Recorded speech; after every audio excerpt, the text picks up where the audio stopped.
Hola, iniciamos hoy una exploración detallada de unos documentos muy particulares, planes de desarrollo local en Ecuador. El principal es el Plan de Desarrollo y Ordenamiento Territorial, o PDOT, recién publicado para la parroquia rural Guayas. Son documentos densos, sí, llenos de datos, pero que buscan trazar el futuro de una comunidad. Así es.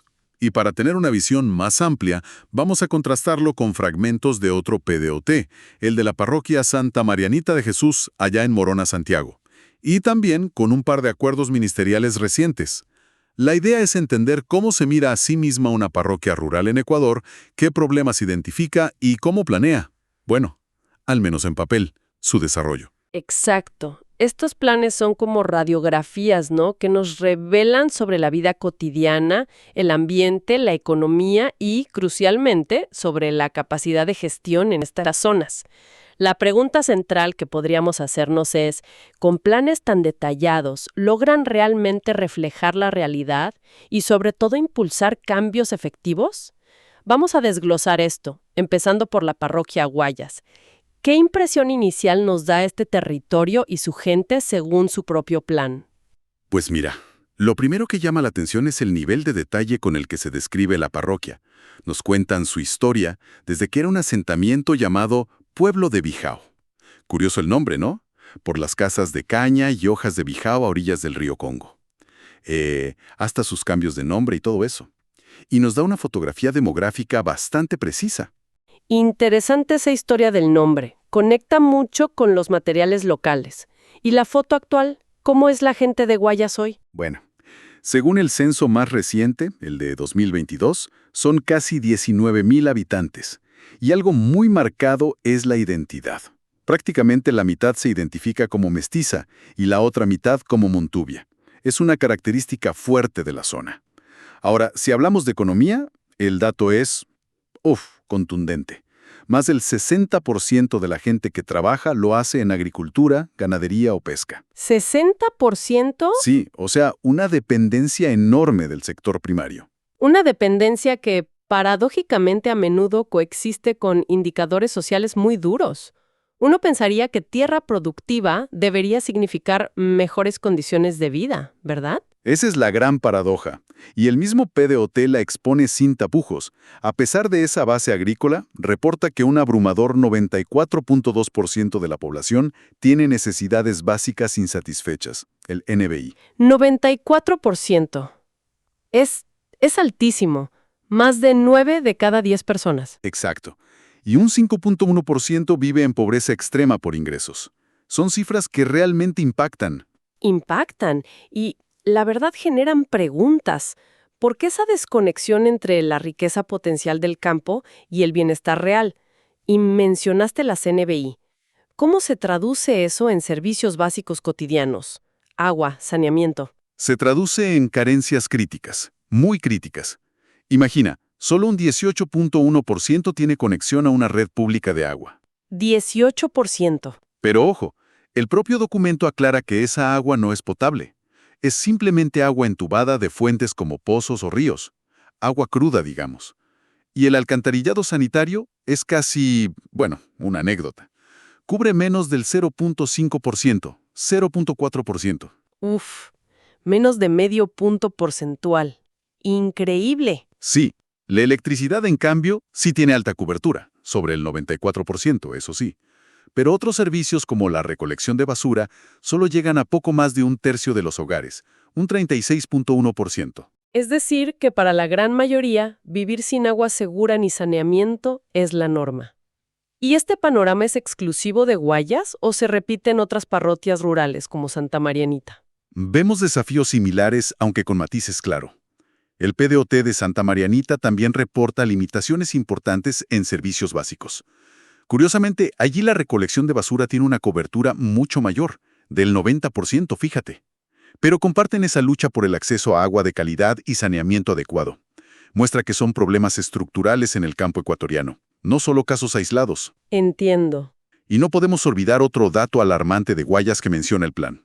Casi el 20%, 19.05% para ser exactos, de los niños menores de 5 años sufre desnutrición crónica infantil. 1 de cada 5 niños. Eso tiene consecuencias a larguísimo plazo. Sin duda. Un impacto tremendo en el desarrollo. Es un cuadro social complejo y preocupante, la verdad. Pasemos ahora al entorno físico. Si la agricultura es tan central, ¿cómo describe el PDOT de Guayas el uso de la tierra y los recursos naturales? La descripción es muy clara. El paisaje está dominado por la producción. Más del 93% del suelo rural se dedica a actividades agropecuarias. ¿Más del 90%? Sí, estamos hablando de casi 38.000 hectáreas, principalmente de cacao tipo CCN51, que es un clon muy productivo, pero también muy exigente en insumos, plátano y maíz duro. Esto convive con apenas un 6% de bosque nativo remanente, unas 2.400 hectáreas y cuerpos de agua importantes como los ríos Congo, Peripa y Macul, además, claro, de la influencia del gran embalse Daule-Proipa. Aquí la tensión parece inevitable, ¿no? Tanta agricultura intensiva junto a ecosistemas fluviales y esos pocos remanentes de bosque. ¿El plan reconoce conflictos ambientales? Porque sería fácil ocultarlos. Al contrario, el documento es bastante franco al respecto, ¿eh? Señala directamente la contaminación del agua, sobre todo en los ríos Congo y Daule. Las causas, bueno, lo que te imaginas, aguas residuales sin tratar que vienen de los centros poblados y también de agroindustrias como bananeras y palmicultoras. También menciona explícitamente el impacto de los agroquímicos usados masivamente. Y hasta cita problemas como derrames de combustible. De hecho, muestra imágenes del río Congo afectado. O sea, no se anda con rodeos. Reconoce que la base económica actual está, digamos, enfermando sus propios recursos hídricos. ¿Y el aire? ¿El suelo? También se mencionan. La calidad del aire se ve afectada por la quema de residuos agrícolas, una práctica común pero muy contaminante, y por las fumigaciones, tanto terrestres como aéreas, en las grandes plantaciones. Y la deforestación, claro, para ganar más terreno a la agricultura y la ganadería. Se identifica como un problema grave que erosiona el suelo y daña las microcuencas que alimentan los ríos. Una presión ambiental fuerte desde varios frentes. Frente a este diagnóstico tan claro, ¿qué propone el plan? ¿Hay estrategias concretas o solo se queda en la descripción del problema? Propone líneas estratégicas. Menciona, por ejemplo, la necesidad de aplicar el principio de quien contamina paga, buscando que los costos de prevenir o reparar el daño ambiental se incluyan en los costos de producción. Eso, claro, es más fácil decirlo que hacerlo cumplir en la práctica. También identifica zonas específicas con riesgo de inundaciones y deslizamientos, algo crucial en un contexto de cambio climático. Y hablando de cambio climático, ¿lo considera el plan? Se menciona. Sí, lo considera. Reconoce los efectos esperados para la zona, como lluvias más intensas, aumento de temperaturas, y propone estrategias de adaptación y mitigación. Dice que se alinean con la Estrategia Nacional de Cambio Climático. Es interesante ver cómo este tema va permeando a la planificación local, ¿no? Sí, es fundamental. Y si miramos a Santa Marianita para comparar, vemos una preocupación similar por el agua, pero con un enfoque quizás más proactivo en su PDOT. Allí proponen declarar como bosque protector la microcuenca del río Arapicos, que es su principal fuente de agua. Es una medida concreta de conservación preventiva. Ah, mira qué interesante. Eso sugiere que, aunque los problemas sean parecidos, las estrategias locales pueden variar. Y a nivel nacional, ¿hay coherencia? Mencionaste unos acuerdos ministeriales al principio. Sí, exacto. Vimos un acuerdo del Ministerio del Ambiente, el MATE, que justamente trabaja en ajustar los límites de áreas protegidas ya existentes, como el Área Nacional de Recreación Playas Villamil, que también está en la provincia de Guayas, de hecho. El objetivo es incluir zonas importantes ecológica y socialmente y dice que es a petición de las comunidades locales. Esto muestra que la preocupación por la conservación y el ordenamiento territorial está presente en diferentes niveles de gobierno, aunque bueno, la articulación entre ellos siempre es el desafío. Claro, la coordinación siempre es clave. Entendido. Tenemos entonces un panorama social difícil y un ambiente bajo presión. Ahora, ¿qué pasa con la infraestructura que debería conectar todo esto y facilitar el desarrollo? Hablo de caminos, comunicaciones. Aquí encontramos otras brechas importantes en la parroquia Guayas. El plan detalla más de 560 kilómetros de vías rurales. Pero ojo, casi todas son caminos de tierra o lastre, caminos de verano que les dicen. Y lo crítico es que el 75% de esas vías está en mal estado. Imagina lo que eso significa. 75%, 3/4 partes. Exacto. Para sacar las cosechas o simplemente para que la gente se mueva, vaya al médico, a la escuela, es un obstáculo enorme. Es un cuello de botella tremendo para una economía tan dependiente de la agricultura. ¿Y alternativas como el transporte fluvial que mencionabas por el embalse? Existe, sí, gracias al embalse Daule-Peripa, y conecta con comunidades de otras provincias como Manabí. Pero el transporte terrestre principal depende de cooperativas de buses con frecuencias y rutas limitadas. No resuelve la movilidad interna en muchas zonas. Y la conectividad digital. Hoy en día es tan crucial. ¿Llega Internet a estas comunidades rurales? Llegan, pero de forma muy desigual. El PDOT de Guayas muestra que algunas comunidades, como la cabecera parroquial o recintos más grandes, tienen varias opciones de proveedores de Internet, fijo o móvil. Pero muchas otras, sobre todo las más alejadas, tienen acceso muy limitado o directamente nulo. En Santa Marianita, el panorama es similar. Su PDOT reporta baja disponibilidad general de tecnologías de información, las TIC, en los hogares. Pero mencionaste algo de los celulares. Ah, sí, eso es interesante en Santa Marianita. Aunque las TIC en general son bajas, los celulares son casi universales. Un 89% de hogares los tiene. Y el acceso a Internet básico alcanza un sorprendente 66%. Quizás por el celular, justamente. O sea, el celular se ha vuelto fundamental, quizás más que otras infraestructuras. Pero en general, lo que vemos son malas vías y conectividad digital irregular. Barreras claras. Esto nos lleva a la pregunta clave que planteamos al inicio: la gobernanza. Tenemos estos planes detallados, que identifican problemas, proponen soluciones, pero se traducen en acciones concretas. ¿Se cumplen? Esa es, efectivamente, la pregunta del millón. Y el propio PDOT de Guayas ofrece pistas interesantes, porque no solo planifica hacia el futuro, sino que también evalúa el cumplimiento del plan anterior, el del 2019-2023. La ley exige que estos planes se hagan con participación ciudadana, a través de consejos de planificación y talleres, ¿no? Y ambos PDOTs describen estos procesos. En teoría, deben guiar el presupuesto y la inversión anual del gobierno parroquial, del GAD. ¿Y qué encontró esa evaluación en Guayas? ¿Se hizo lo que se planeó? ¿Hay seguimiento? Aquí es donde la cosa se pone compleja, la verdad. El análisis comparó los 23 proyectos que estaban en el plan 2019-2023 con los 19 proyectos que se reportaron como ejecutados en las rendiciones de cuentas anuales de ese periodo. El resultado: solo 16 proyectos coinciden.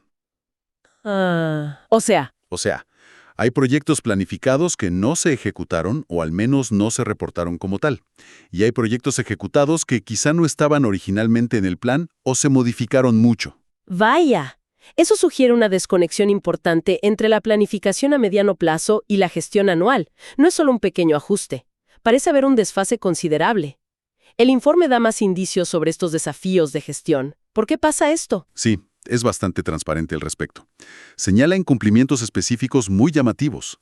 Por ejemplo, reporta un 0% de cumplimiento en implementar políticas públicas para la igualdad de género en los años 2022 y 2023. 0%. Cero. Pero estaban contempladas en el plan anterior. Exacto, estaban contempladas. También menciona una gran inestabilidad en los ingresos anuales del GAD parroquial, lo que obviamente dificulta planificar a largo plazo.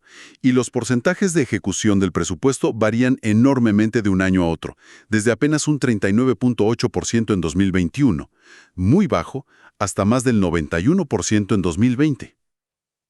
Esas variaciones tan bruscas en la ejecución presupuestaria, sumadas a los incumplimientos en políticas clave como la de género, pintan un cuadro de debilidad institucional o falta de capacidad, ¿no crees? Podría ser un factor importante, sí. El documento menciona que solo alrededor del 16.5% del personal del GAD de Guayas tiene título universitario de tercer nivel. Si bien la experiencia práctica es muy valiosa, claro, la falta de personal técnico calificado puede limitar la capacidad para gestionar proyectos, buscar financiamiento, cumplir con toda la normativa.